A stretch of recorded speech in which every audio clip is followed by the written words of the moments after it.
everyone আপোনালোক সকলোকে মোৰ চেনেলটোলৈ পুনৰবাৰ স্বাগতম জনাইছো সকলোকে কাতি বিহুৰ আন্তৰিক শুভেচ্ছা জ্ঞাপন কৰিলো আৰু এতিয়া দুপৰীয়া ভাত পানী খাই মেলি আজৰি হলো ভিডিওটো ষ্টাৰ্ট কৰা দেৰি হ'ল আসলতে আজি বহুত এটা মানে বিজি দিনে হ'ব সকলোৰে কাৰণে আজি ব্যস্ত দিনে বাৰু আৰু ৰাতিপুৱা শুই উঠিয়ে গা পা ধুই মেলি মই মাহ প্ৰসাদখিনি তিয়াই থলো সো কাতি বিহু বুলি তুলসী ৰুব লাগে নতুন তুলসী ৰুবলৈ যাম আলহীও আহিব সো আলহীৰ কাৰণেও অলপ মানে খোৱাৰ প্ৰিপাৰেচন কৰিব লাগে আৰু আজি ডিনাৰত মই এটা টেষ্টি পনীৰৰ ৰেচিপি বনাম আৰু হেতু ৰেচিপিও আপোনালোকৰ লগত মই শেয়াৰ কৰিম সেইকাৰণে ভিডিওটো শেষলৈকে চাই থাকিব ও পাইছা দে তনো ও গুড জব পাইছা দে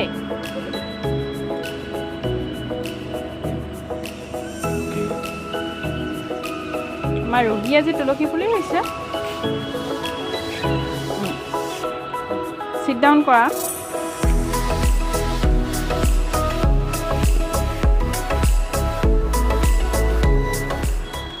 আৰু এতিয়া মই পায়সখিনি বনাই লম আৰু লগতে বুট মগুখিনিও ধুই লম আৰু মই মাহ প্ৰসাদখিনিও ধুই ললো ভালদৰে ইয়া বুটখিনি আৰু ইয়া মগুখিনি আৰু নাৰিকলখিনি কাটিবলৈ আছে এইখিনি নাৰিকলৰ পানী অলপ খাব লাগিব আৰু এডখৰ আপেল ৰুহিক কাটি দিছিলোঁ বাকি চাকিটিকি ধুই দিছোঁ কামবোৰ পটাপট কৰি লওঁ কাৰণ আজি দিনটো বহুত ব্যস্ত হৈ থাকিব লাগিব আকৌ ৰাতি আলহীও আহিব তাতে আকৌ খানাও বনাব লাগিব লগতে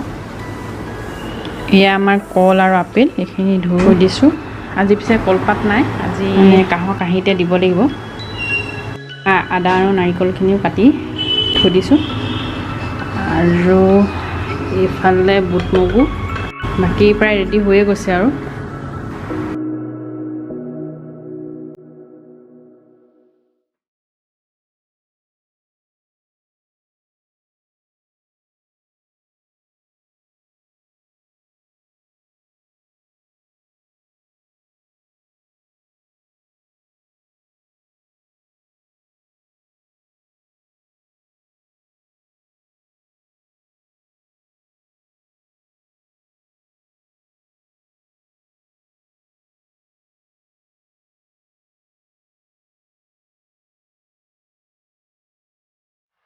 আৰু মোৰ পূজা কৰি হৈ গ'ল ৰুহি শুই আছিলে তাইও উঠিলে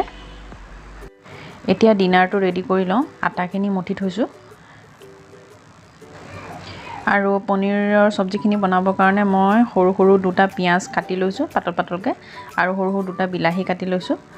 আৰু 6-7টামান কাজু মই অলপ কুহুমীয়া গৰম পানী 10 মিনিটমান তিয়াই থৈছোঁ আৰু এইখিনি মই ভালদৰে মিক্সিত পিচি এটা পেষ্ট বনাই ল'ম আৰু এইখিনি মই অলপমান তেলত চেলো ফ্ৰাই কৰি ভালদৰে এটা পেষ্ট বনাই ল'ম এতিয়া কেৰাহী এখনত অলপ তেল গৰম হ'বলৈ দি মই পিঁয়াজ আৰু বিলাহীখিনি অলপ চেলো ফ্ৰাই কৰি ল'ম 5 মিনিটমান সময় ভাজিলে হ'ব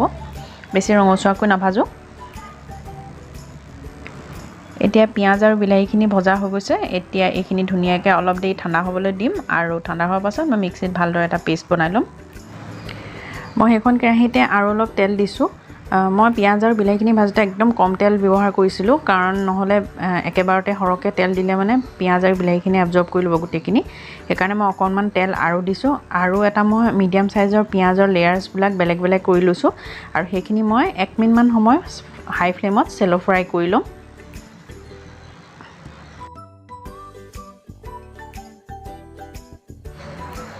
এতিয়া মই কেৰাহীখনতে আৰু অকণমান তেল দি লৈছোঁ কাৰণ মই কৈছোঁৱেই অলৰেডি যে মই তেল বহুত কমকৈ দিছোঁ প্ৰতিবাৰতে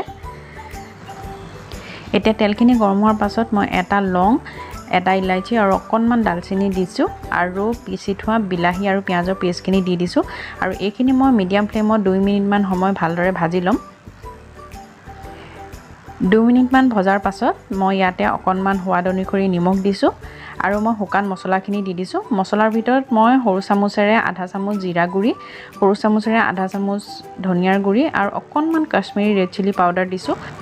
আৰু এইখিনি একেবাৰে লো ফ্লেমত মই 5 মিনিটমান সময় ভাজি ল'ম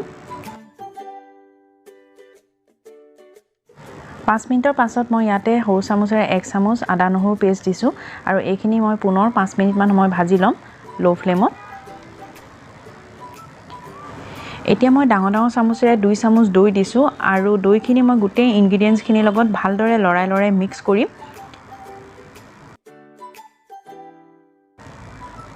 আৰু দৈখিনি এতিয়া ভালদৰে মিক্স হৈ গ'ল এতিয়া মই ইয়াত পিচি থোৱা বাদামৰ পেষ্টখিনি দি দিছোঁ আৰু ভালদৰে মিক্স কৰি দিছোঁ গোটেই ইনগ্ৰিডিয়েণ্টছখিনিৰ লগত আৰু পুনৰ মই এইখিনি ভালদৰে 5 মিনিটমান সময়ৰ কাৰণে ল' ফ্লেমত ভাজি ল'ম গোটেই ৰেচিপিটোৰ টেষ্টখিনি এই মছলাখিনি ভজাৰ ওপৰতে ডিপেণ্ড কৰে একেবাৰে ল' ফ্লেমত আপোনালোকে যিমান পাৰে ভাজি থাকিব গেছটো কিন্তু হাই নকৰিব হাই কৰিলে গেছ মছলাখিনি যদি লাগি ধৰে তেতিয়াহ'লে টেষ্টটো একেবাৰে বেয়া হ'ব সেইকাৰণে মছলাখিনি সাৱধানেৰে ভালদৰে ভাজি ল'ব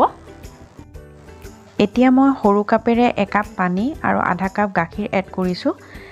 পানীটো আপোনালোকে গ্ৰেভিকন কিমান ডাঠ বা পাতলকৈ খাব বিচাৰে সেইটো অনুপাতে অলপ কম বেছি কৰিব পাৰে কিন্তু গাখীৰ অলপমান দিবই গাখীৰ অলপমান দিলেহে এই ৰেচিপিটোৰ আচল টেষ্টটো আপোনালোকে পাব আৰু এইখিনি মই ভালদৰে 3-4 মিনিটমান সময় লৰাই উতল আহিবলৈ দিম আৰু এইখিনি মই ভালদৰে উতল অহাৰ পাছত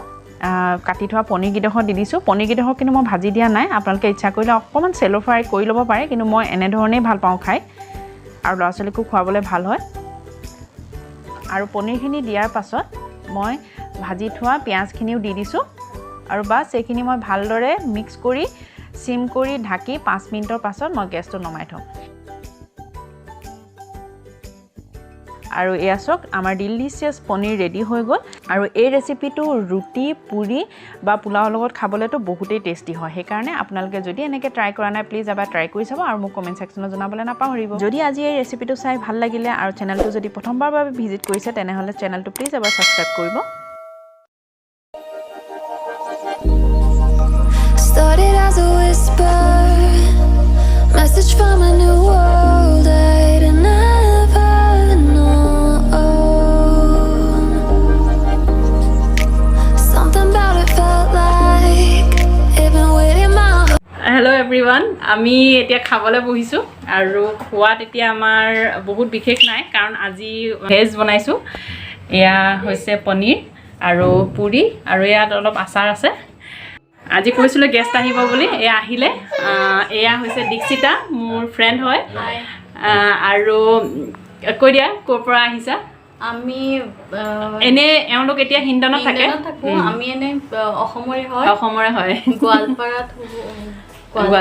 ঘৰ চ' সেইকাৰণে আচলতে আৰু আজি যিহেতু বিহু আৰু সেইকাৰণে এনেকুৱা লাগিছে যে বিহু খাবলৈ কোনোবা আহিছে ভাল লাগে ন এনেকৈ বিহুত কোনোবাই আহিলে মানে আচলতে আমি এওঁৰ হাজবেণ্ড আৰু মোৰ হাজবেণ্ড একেলগে মানে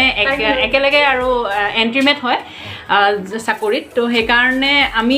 মানে ফোনত আমি টাচত আছোঁ কিন্তু কেতিয়াও প্ৰেক্টিকেলি আমি লগ পোৱা নাই আজি ফাৰ্ষ্ট টাইম লগ পাইছোঁ আৰু সেইকাৰণে বহুত ভাল লাগিছে আৰু তাই অকণমানি ইহঁতৰ অকণমানি ছোৱালী এজনী আছে তাই 7 মাহ হৈছে এইজনী এয়া আৰু এয়া হৈছে ৰঞ্জন সেয়া আমি এতিয়া চবেই এতিয়া খাবলৈ বহিছোঁ আমি পকাত আলহী যাতে বেয়া চেয়া নাপায় ভাল লাগে ন আজি পূৰা ভেজ বনাইছোঁ এওঁলোক আছে কেইদিনমান তো তেতিয়া স্পেচিয়েল বনাম আৰু কিবা কিবি ভাবিলোঁ আজি চিম্পলকৈ বনাওঁ আজি বিহু যিহেতু মানে ভেজ খালে ভাল লাগে চ' সেয়া আমি এতিয়া খাই লওঁ তেতিয়াহ'লে পাছত লগ পাই আছোঁ ঠিক আছে চ' ফাইনেলি আমি আলহীক থৈ মেলি আহিলোঁ এতিয়া ঘৰ পালোহি ৰুহিও আমনি কৰিলে আচলতে থ'বলৈ যাম বুলি বেছি দূৰত নহয় ওচৰতে চ' আমি এতিয়া ঘৰ পালোহি এতিয়া ফ্ৰেছ হৈ মেলি অকণমান আমি শুবলৈ যাওঁ পনীৰ ৰেচিপিটো এবাৰ জৰুৰ ট্ৰাই কৰিব বহুত ধুনীয়া লাগে খাবলৈ আৰু খাবলৈ সঁচাকৈ বহুত টেষ্টি হৈছিলে আপোনালোকৰ চাগে কাতি বিহুৰ দিনটো বহুত ভালদৰে গ'ল যদি মোৰ ভিডিঅ'টো চাই ভাল লাগিলে তেতিয়াহ'লে লাইক শ্বেয়াৰ আৰু কমেণ্ট কৰিব আৰু যদি চেনেলটো প্ৰথমবাৰৰ বাবে ভিজিট কৰিছে তেনেহ'লে চেনেলটো প্লিজ এবাৰ ছাবস্ক্ৰাইব কৰিব তেতিয়াহ'লে আজিলৈ আহোঁ পুনৰ এটা নতুন ইণ্টাৰেষ্টিং ভিডিঅ' লৈ আহি আছোঁ বাই বাই টেক কেয়াৰ